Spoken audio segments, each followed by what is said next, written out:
La actualidad política no se entiende y los políticos menos. Por suerte llega Camila Ceballos para ayudarnos a entender lo que pasa, porque la confusión es total.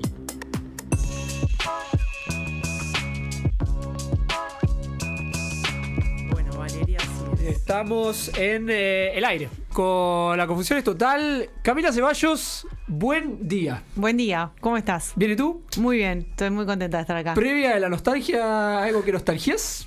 La juventud. La juventud, otro momento. El sol, que estábamos hablando con Mica, que ahora ya me adelanto a presentarla a Mica Borriti, que es una colega, una persona que se especializa en relaciones internacionales, y va a hablar un poco de la situación y de la coyuntura actual en materia de política internacional de este gobierno, pero yo tengo nostalgia del sol. Hoy hay sol. Que vuelva al sol. Que vuelva al sol. Hagan algo, por favor. Hagan algo. Micaela Gorriti, docente además en Facultad de Derecho, corregime si es así, licenciada en Ciencias Políticas. Bienvenida a Comunidad Velar, a Uniradio y a La Confusión es Total, este espacio de análisis político. Bueno, muchas gracias por la invitación y bueno, muy contenta de estar acá para conversar sobre todo lo que está pasando, que si la confusión es total, se aplica perfecto al contexto de la época que nos toca vivir, me parece. Me voy a tomar un atrevimiento de acercar un poco el micro. Cami, vos podés ponernos de... ¿Qué tengo que hacer yo? No, ponernos un poco en contexto a nivel, porque vamos a hablar de contexto internacional, ¿no? Sí. La política exterior del gobierno, esas manos. Sí. ¿Qué ha estado sucediendo? Bueno, un poco en el contexto general, nuestra columna es confusión. La confusión es total en términos nacionales, pero también internacionales. Y este es un debe que teníamos desde hace algunas semanas, poder conversar qué es lo que está pasando con el gobierno y su política internacional, porque en los últimos 20 meses, algo así, se han firmado una serie de tratados, de acuerdos. Hay mucho en términos regionales, también internacionales, Unión Europea, China, Estados Unidos. Eso cómo impacta entre el vínculo con el gobierno y su fuerza política, la perspectiva que tienen los votantes de izquierda con la agenda internacional del gobierno, han sido algunos de los aspectos que se le ha cuestionado al Frente Amplio, puntualmente a Yamandu Orsi y un poco al canciller también. Bueno, un poco ese es el contexto que nos permitimos. También hay algo de la presidencia pro tempore de Uruguay en el Mercosur y el estado de relaciones entre Brasil y Argentina, claro, que explotó básicamente en el último tiempo. ¿Cómo queda Uruguay parado ahí? ¿Qué rol juega? ¿Qué puede estar afectando? No sé, es amplia la mesa de temas. Exactamente. ¿O para arrancar? Yo diría que Mica arranque por donde quiera, porque es la persona que sabe. Es la persona. Entonces hay que dejar que hable Mica. Así que vos contanos, Mica. Bueno, reitero el agradecimiento de la invitación de estar acá. Y una primera cosa que yo me había planteado también para ordenar la discusión, porque son tantas puntas como las que ustedes nombraron, que a veces cuesta como por dónde empezar. Sí. Y creo que la pregunta clave es, ¿cómo o qué margen tiene Uruguay como un país pequeño? Que eso también se habla en la literatura de relaciones internacionales, de los estados pequeños como estados que tienen ciertas características, ciertas restricciones a la hora de tomar sus decisiones de política exterior. En un entorno internacional que cambia mucho. Obviamente esos márgenes de acción de los países pequeños como Uruguay varía según el contexto internacional que te toque. No es lo mismo un contexto de Guerra Fría que un contexto de la posguerra fría de los 90, o mismo ahora el momento que estamos viviendo, que es justamente marcado por el conflicto, por la incertidumbre, por la fragmentación, por un poco una especie de anarquía, en el sentido de que todas estas instituciones que pautaban las relaciones entre estados que surgen después de la Segunda Guerra Mundial, como la ONU, como más adelante la Organización Mundial del Comercio y otras, parecen no tener mucha vigencia o muchos efectos, mejor dicho, en el relacionamiento entre países, y está esta cosa de la ley del más fuerte y del hago lo que quiera, y para un país pequeño como Uruguay eso es complicado, porque si vos no tenés multilateralismo fuerte, o sea, espacios de diálogo con otros gobiernos, de concertación, el tema del derecho internacional es bien complicado hacer valer tus intereses. O sea que ahí hay como una primera cosa de qué margen tiene Uruguay de acción en este mundo marcado por estas cosas que les decía, el conflicto, la incertidumbre y demás, además marcado por la competencia entre grandes potencias, que después podemos hablar un poco de eso, entre China y Estados Unidos fundamentalmente. Y bueno, como primera cosa, Uruguay, el margen de acción a mi modo de ver es pequeño, pero no inexistente, y eso quizás también puede chocar a veces con las expectativas de las bases del Frente Amplio, que es un poco lo que decía Camila ahora más temprano. Y bueno, y a grandes rasgos, y con esto cierro esta primera intervención, me parece que lo que el gobierno está tratando de hacer en este margen de maniobra tan estrecho es, bueno, primero buscar diversificar, esto de poner los huevos en distintas canastas, ¿no? Hablaban del acuerdo con la Unión Europea, que también después podemos hablar un poco de eso. Yo lo veo un poco, no solo yo, otras personas que estudian estos temas, como un producto de la coyuntura, porque es un acuerdo que se estaba negociando hace 25 años y no es casualidad que ahora se empiece a concretar y no antes. También hay una búsqueda de Europa, ¿no? En esto de, bueno, Estados Unidos deja de ser un socio confiable en muchos sentidos, y hay que diversificar, hay que buscar otros horizontes, y el gobierno uruguayo yo creo que va en esa línea. Hace poco se abrió la embajada de India en Uruguay, si bien ya mantenemos relaciones hace muchos años, o otros acuerdos como con el EFTA, que es una serie de los mencionados países nórdicos, Suiza y algún otro que ahora no recuerdo, pero no sé, se está manejando la perspectiva de un acuerdo Mercosur-Japón. Bueno, como esa cosa de diversificar, de usar el Mercosur como plataforma en un contexto regional que ahora vamos a charlar mejor, también muy complicado, porque más el Mercosur, que siempre ha dependido de una afinidad entre gobiernos. Bueno, Uruguay en eso está muy solo, pero también desde julio tenemos la presidencia pro tempore, eso da como un lugar interesante. Ahí acabo de preguntarte, como presidencia pro tempore, ¿qué hacemos? Bueno, esa es una gran pregunta. A mí me parece que lo interesante es que coincide que Uruguay empieza a presidir otros organismos internacionales a partir de este año, como la CELAC, la Comunidad de Estados Latinoamericanos y Caribeños, además del Mercosur. También hay otro grupo que es el G77 más China, que es lo que un conjunto de países, lo que antes se conocía como el tercer mundo, y se le dice sur global. Va por ahí, ¿no? Siempre es como medio despectivo, sí. y medio alguna cosa, ¿no? Bueno, yo creo que se está resignificando, sobre todo la idea de sur global, que a mi modo de ver empieza a tener más importancia en este nuevo mundo que se está configurando, que todavía no sabemos bien cómo va a quedar. Hay gente que habla de una nueva bipolaridad, un mundo multipolar. Hoy otros autores que hablan de un mundo sin hegemonías. Bueno, eso podemos charlar después. Y lo que le da a Uruguay en realidad es un lugar de visibilidad, porque ¿qué pasa? Uruguay como país pequeño, volviendo a esto, no tiene muchas capacidades materiales como para hacer imponer su voluntad.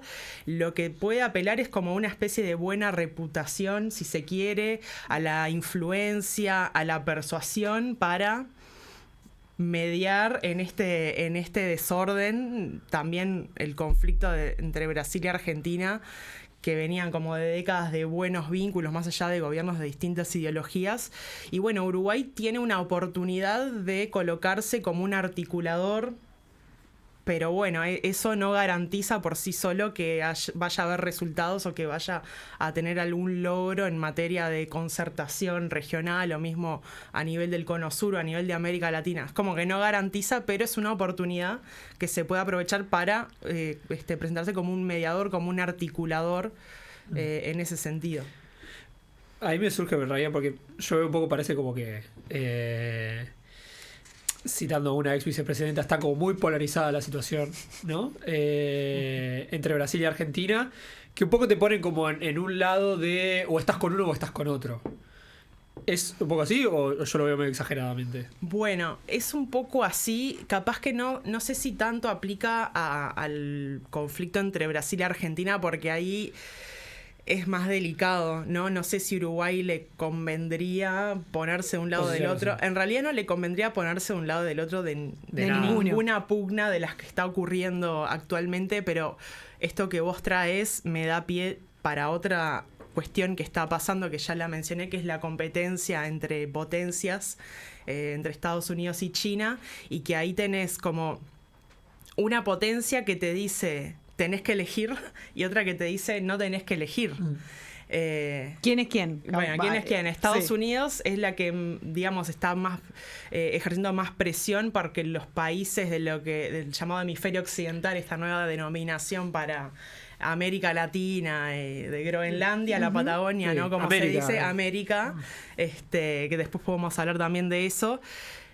Y está medio que cada vez siendo más exigente en tenés que tomar determinadas posturas o ejercer ciertas presiones para controlar ciertas infraestructuras importantes o trayendo un ejemplo nacional que esto se comentaba, faltaría una investigación periodística un poco más seria que pudiera indagar en eso, pero recordarán el episodio de las patrulleras oceánicas y todo el tema de Cardama y demás, que ahí hubo un tema con una licitación de unas empresas chinas que ofrecían como un servicio en relación calidad-precio bastante bueno y que se descartó por motivos desconocidos, y una versión que se manejaba de prensa, de nuevo a chequear porque fue algo que escuché en la prensa en su momento, de que habría habido presiones desde la embajada de Estados Unidos como para decir, bueno, no elijas a las chinas, elegí cualquier otra, pero no las chinas. Y terminamos con Cardama. Bien. ¿No? Entonces ese tipo de cosas, a ver, presiones siempre han habido, no es que esté pasando ahora por esta competencia, pero son cosas que creo que vamos a ver cada vez más, sobre todo en inversiones. Bueno, esto justamente era una infraestructura militar que también es como bastante sensible, no era cualquier cosa, claro. No eran cámaras de vigilancia para la policía, por ejemplo, o sea, eso era como otra naturaleza. Y creo que eso es como algo muy de nuestros tiempos, esta cosa de intentar elegir un lado, como tenés que elegir uno u otro, y Uruguay lo que está intentando hacer, a mi modo de ver, es evitar eso, evitar elegir lados, quizás privilegiar un poco más la relación con China porque es la potencia emergente, sin descuidar a Estados Unidos. Es como que está jugando ese delicado equilibrio que no sabemos si es posible y quizás al costo de no quedar también con las bases. Ahí va. Como que no se puede quedar bien con todos. Y esa era mi pregunta, es en ese delicado equilibrio que está constantemente el gobierno, porque es muy evidente que, sobre todo en las declaraciones que hace el canciller o también la vicecanciller, ¿cómo ves vos las posibilidades reales que tiene el gobierno de aprovechar las distintas oportunidades, sobre todo de la potencia emergente que es China, ¿no? Porque también es cierto que capaz las presiones de China no son tan explícitas como las de Estados Unidos, pero cada tanto tenés un viaje masivo de uruguayos que van a China de distintos ámbitos. ¿Ahí también se juega la presión o la injerencia de China o es otra forma de ejercicio del poder? Sí, buenísima la pregunta. Creo que China tiene otra forma de comportarse y tiene otra visión también del futuro del orden internacional y de la no injerencia, que es como bastante interesante. Una cosa que me parece que valía la pena mencionar brevemente es que muchas veces se habla de una nueva Guerra Fría o una Guerra Fría 2.0, y me parece que este enfrentamiento que estamos viendo es como de otra naturaleza por algunos motivos. Yo me había traído algunos datos para compartir con ustedes. Primero, por la interdependencia económica, ¿no? O sea, la interdependencia económica que hay entre Estados Unidos y China, o mismo entre América Latina y China, o sea, no tiene nada que ver a la que ocurría en tiempos de Guerra Fría. Claro. Por ejemplo, un dato. En 2025, el comercio entre Estados Unidos y China fue de 400.600 millones de dólares aproximadamente, un poquito más, y en su momento de mayor comercio con la Unión Soviética, que fue el año 79, el comercio entre la Unión Soviética y Estados Unidos era lo que hoy equivaldría a unos 20.000 millones de dólares. O sea, ni se compara. 400 y pico mil versus 20.000, o sea, no se compara ahí la interdependencia. Es como esta imagen de dos boxeadores abrazándose en el ring. Es como que, bueno, nos pegamos, nos chicaneamos, pero en realidad se necesitan mutuamente. Y claro, en el resto del mundo pasa algo similar, y esto hace que estos dos bloques no sean herméticos, como ocurría quizás en tiempos de Guerra Fría. hoy China es prácticamente el principal socio comercial de toda América del Sur, el segundo de América Latina en su conjunto, o no sé, otro ejemplo, yo que sé, Australia, por ejemplo, que tiene una alianza militar con Estados Unidos. China es su principal socio comercial, o sea, estos bloques no son tan cerrados. Y retomando la pregunta que hacía Camila, creo que no hay una intención de China por exportar un modelo económico, político, como quizás la Unión Soviética sí lo hacía. Sin embargo, sí hay un intento de promover ciertas ideas, ciertos valores o retomar ciertos valores asociados a cómo debería ser el mundo. Y que esto se sintetiza en una idea que aparece cada vez más en cuestiones de política exterior china, que es la idea de la comunidad de destino compartido para la humanidad, que es como una visión de un orden internacional multipolar,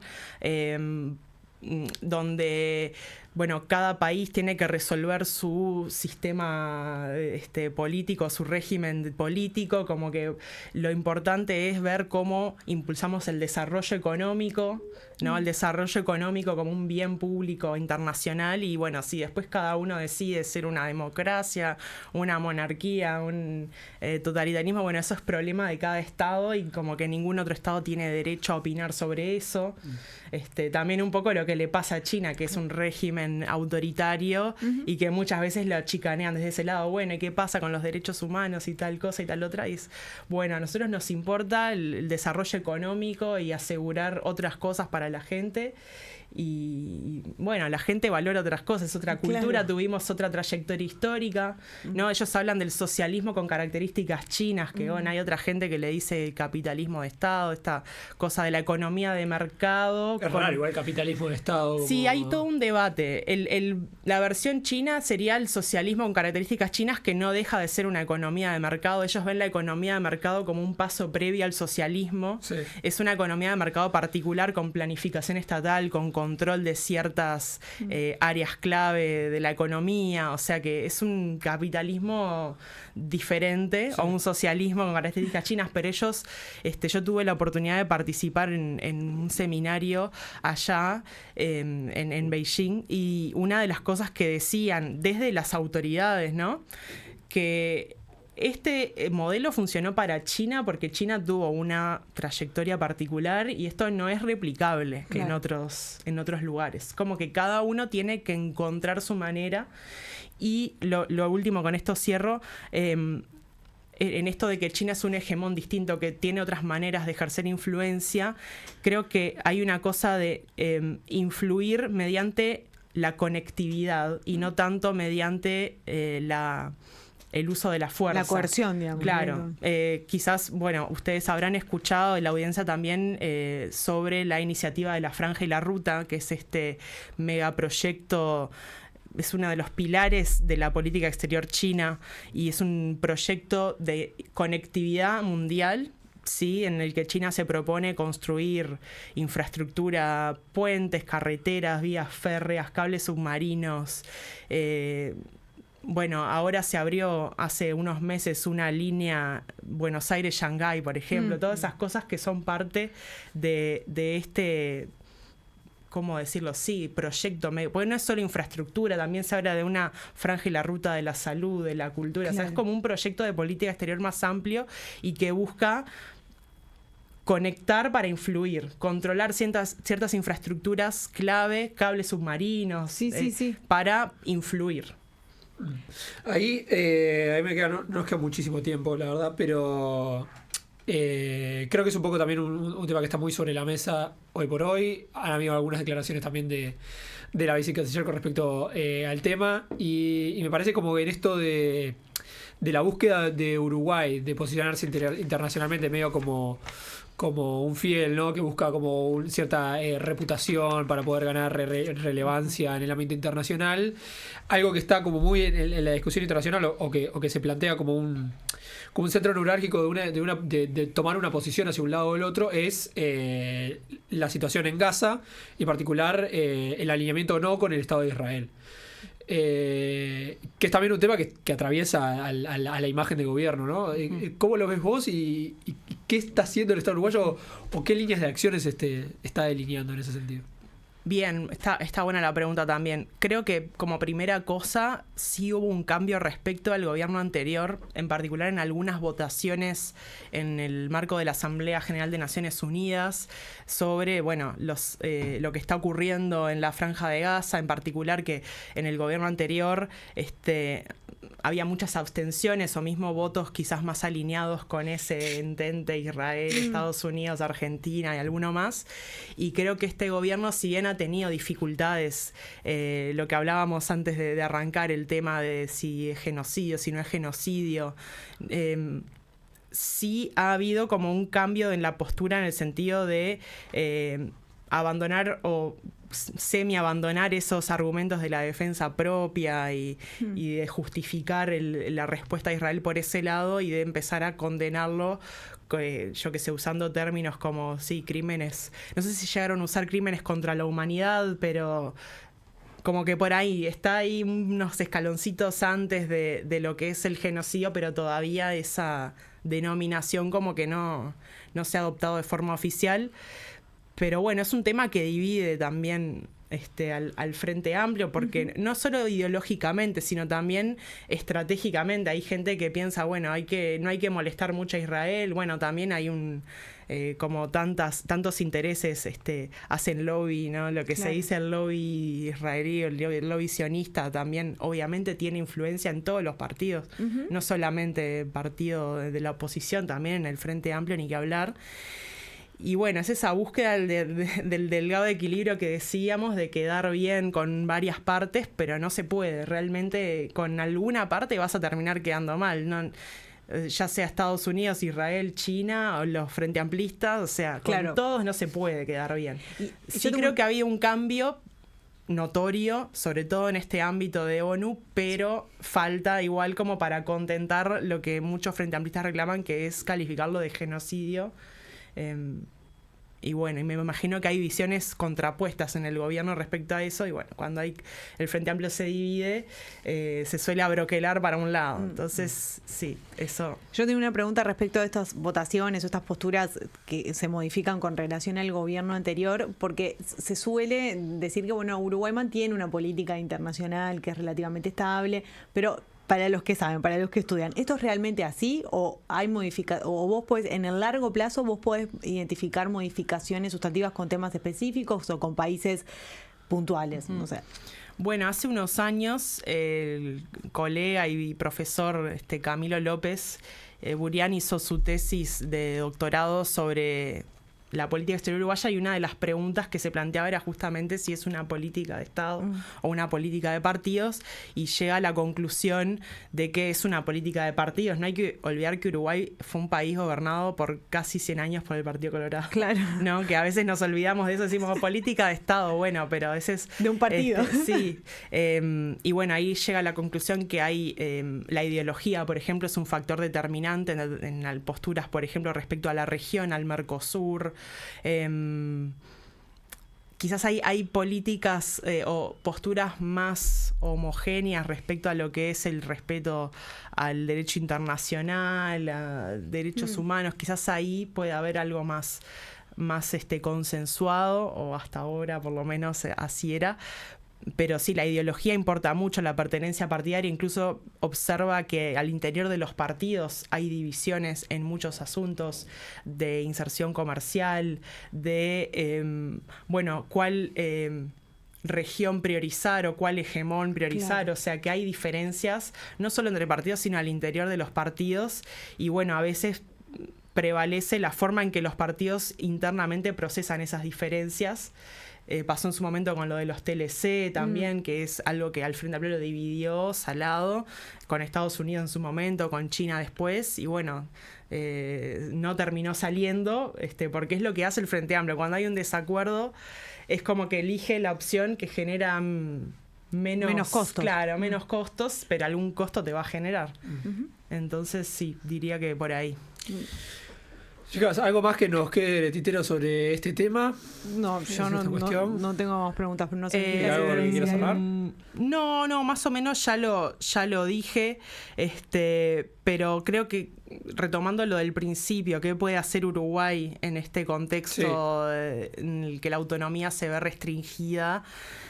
Intentar diversificar, poner los huevos en distintas canastas, a mí me parece que eso está bien, que es una buena estrategia que está siguiendo el gobierno dentro de lo que se puede. Eso implica tomar decisiones difíciles, decisiones que van a tener costos, como también lo de el portaaviones, ¿no? Episodios así de esa índole que pueden generar descontentos, pero que también buscan un poco ir por la senda del medio. No sabemos si es posible, si va a salir indemne del gobierno de eso o no, pero me parece que es lo que están intentando hacer y cuidar la relación con China, sobre todo, pero también con Estados Unidos. Entonces, bueno, veremos si eso se puede lograr.